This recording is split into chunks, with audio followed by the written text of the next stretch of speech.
My Lecture My Husband episode 3 by Gitlisius. Masih belum kelar juga urusan lu sama Pak Arya? Tanya Rara yang gue jawab dengan gelengan. Setan emang itu dosen satu, umpat gue yang mengundang teguran dari Hanif. Setan itu harus dikasih sesajen Git. Mending lo kasih dia sesuatu deh biar agak melunak sedikit dia. Biar nilai lo aman juga, usul Altan yang diangguki oleh Juna dan Yuda. Gue bawain menyan, tanya gue yang otomatis membuat Joanna menoyor kepala gue. Giliran otak Altan ada benernya otak lo yang error. Ya lo bawain kue atau cupcake atau apa kayak gitu, kata Lim menambahkan.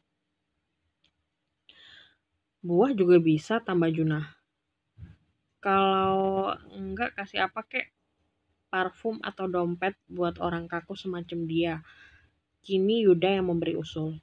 Lah, parfum apa dompet? Emang gue pacarnya apa? Tanya gue bingung. Lo mau nilai lo aman gak sih Git? Udah dikasih masukan juga, ucap Joanna yang sedikit kesal. Sesampainya di apartemen, gue memutar otak untuk memberikan hadiah apa ke Pak Arya. Pasalnya di dalam dompet gue hanya ada selembar uang Rp10.000 dan juga Rp20.000. Jangankan untuk beli kue atau cupcake. Untuk besok pergi ke kampus aja gue pasti minta jemput salah satu temen gue atau Kara sebagai sarana pengiritan. Bodoh amat, ngapain gue ngasih dia? Lagian tugas gue juga udah gue kirim, umpat gue dengan kesal sambil menjatuhkan diri keranjang dan bersiap untuk tidur.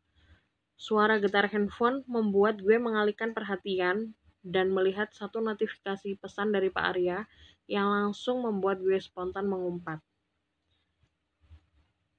Besok bawa hard copy-nya ke meja saya belum sempat mengecek email. Ah, itu dosen bikin kesel banget sih, umpat gue sambil melempar handphone gue ke atas kasur. Kayaknya bener kata Altan deh, gue harus ngasih sajen ke Pak Arya. Tapi apa? Duit gue baru dikirim besok lagi. Gue pun memutar otak mengenai hadiah yang harus gue kasih ke Pak Arya. Dan gue baru inget kalau hadiah ulang tahun untuk Kara waktu itu belum sempat gue kasih. Gue segera membuka laci lemari dan melihat kotak berisi dompet kulit merek Hugo Boss. Dompet ini adalah dompet yang sangat Kara inginkan. Dan gue menabung selama beberapa bulan untuk membelinya. Hanya saja saat itu hubungan gue dengan Kara memang sedang goyah sampai gue belum sempat memberikannya. Apa gue kasih ini aja ya? Gue akhirnya membawa tugas gue dan juga hadiah yang seharusnya menjadi hadiah ulang tahun untuk Kara ke ruangan Pak Arya keesokan harinya. Dengan sedikit bantingan, gue pun ngasih makalah itu di depan mukanya. Ada yang banyak saya harus urus akhir-akhir ini, jadi maaf, kata Pak Arya tanpa terlihat merasa bersalah sedikit pun. Mau lu banyak urusan kek, kayang di tengah jalan kek, gue gak peduli. Gak apa-apa Pak. Oh iya, ini buat Bapak, ucap gue sambil menyerahkan bungkusan hadiah yang sudah gue persiapkan sebelumnya. Ini apa? Tanya Pak Arya sambil menaikkan sebelah alisnya. Anggap aja itu sebuah gratifikasi dari saya, jawab gue yang membuat Pak Arya menatap tajam. Kamu nyokok saya? Tanya Pak Arya dengan nada yang sama sekali tidak terdengar enak. Bukan Pak, serius itu hanya sebagai ucapan terima kasih saya karena Bapak sudah mengajar saya selama ini, ucap gue dengan gugup karena Pak Arya terlihat marah. Kamu saya bisa adukan ke dekan soal suap yang kamu lakukan ini, ucap Pak Arya yang membuat gue membelalakan mata. Suap katanya, jelas-jelas gue ngasih itu buat hadiah. Niatnya ngurangin masalah kok nambah masalah sih? Pak, saya sama sekali tidak ada niat ke arah sana, sumpah, ucap gue dengan frustasi. Ini orang emang gak bisa dibaikin banget sih. Kamu kira saya tipe orang yang bisa disogok? Altan sialan, usulannya gak pernah ada yang bener. Ini namanya gue ngegali lubang kuburan gue sendiri. Demi Tuhan, saya gak ada niatan untuk menyogok Bapak. Saya akan adukan kamu ke dekan, ucap Pak Arya dingin sambil berlalu meninggalkan ruangannya. Gue mengintip dari pintu ruangannya dan melihat Pak Arya beneran pergi ke arah ruang dekan. Kampret, beneran gue diaduin. Gue memilih untuk mengambil langkah 1000 menjauhi ruangan dosen itu. Mau dapat C juga bodo amat kalau gue sampai kena sanksi lebih ribet urusannya. Gue merasa gelisah keluar dari ruangan Pak Arya. Gue hanya bisa berharap kalau dia tidak akan membawa masalah itu terlalu jauh. Hanya teguran saja misalnya. Bukan gue harus mengulang mata kuliah dia atau lebih parahnya lagi di drop out. Gue akhirnya memilih untuk kembali nongkrong bersama teman-teman di kantin kampus untuk memperlihatkan hal yang baru aja terjadi. Gimana Git? Beres? Tanya Junah. Beres mbah lo, timpal gue sewot. Dia parah banget akhir-akhir ini, lebih-lebih dari PMS, kata Rara memperingati Junah. Ya, emosi gue emang gak terkontrol karena dosen sialan itu. Pak Arya ngasih tugas macem-macem, tanya Iim penasaran. Gue menggeleng, tugasnya sih gak macem-macem, tapi Pak Arya yang macem-macem. Kelvin menyemburkan minumannya begitu mendengar omongan gue. Lo sama Pak Arya ada affair gara-gara masalah nilai doang. Astaga, kata Kelvin gak percaya. Cuci otak lo, dodol, kata gue sambil ngelempar tisu ke muka Kelvin. Omongan lo ambigu, kata Junah. Macem-macemnya bukan itu.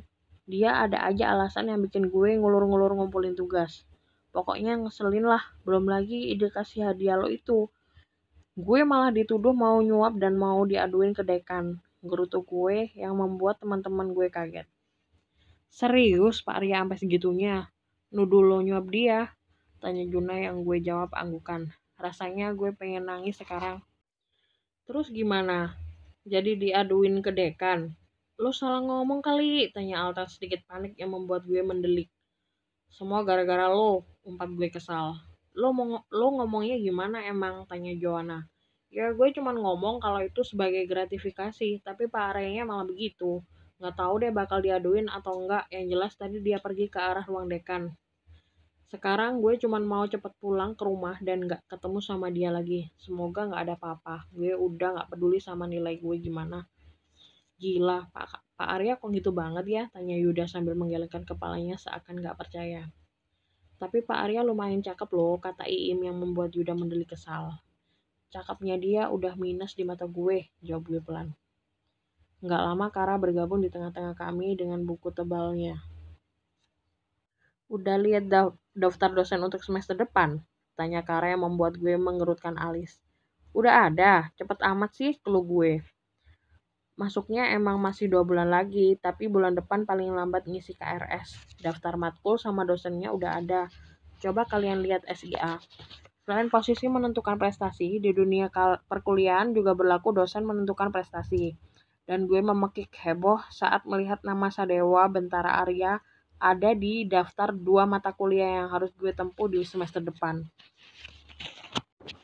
Gue mau cuti kuliah aja, mending nikah deh daripada harus ketemu dosen modelan begitu, kata gue kesal dengan air mata yang menggenang. Kara di samping gue udah mengelus punggung gue lembut dan bilang kalau gue harus sabar. Kamu nikah sama siapa? Kan aku belum lulus, kata Kara. Tapi ngebayanginnya tuh, aduh, aku udah stres duluan, kata gue frustasi. Yang lain memandang gue dengan penuh simpati. Mereka tahu akhir-akhir ini gue tuh stres banget gara-gara dosen satu itu. Jangan dibayangin, tapi dijalanin aja, oke? Kata Kara dengan senyumannya yang membuat gue merasa sedikit lebih tenang. Kayaknya lo banyak dosa deh Git, sampai-sampai ketemu dia mulu, kata Joanna. Ini nih, malah yang bikin panas. Teman macam apa coba? Bodoh amat sih gue kesel sama dia. Gue sumpahin hidupnya susah dan gak laku-laku ntar, kata gue. Jangan pernah terlalu benci sama dosen. Ntar kalau dia yang jadi pembimbing skripsi lo gimana? Woi, Juna, lo jangan banget sih. Teriak gue histeris. Hati-hati lo, ntar balik ke lo sumpahnya, kata Kevin ngeledek. Emang gak guna ya? Temen lagi gelisah begini bukannya dihibur malah diledekin coba.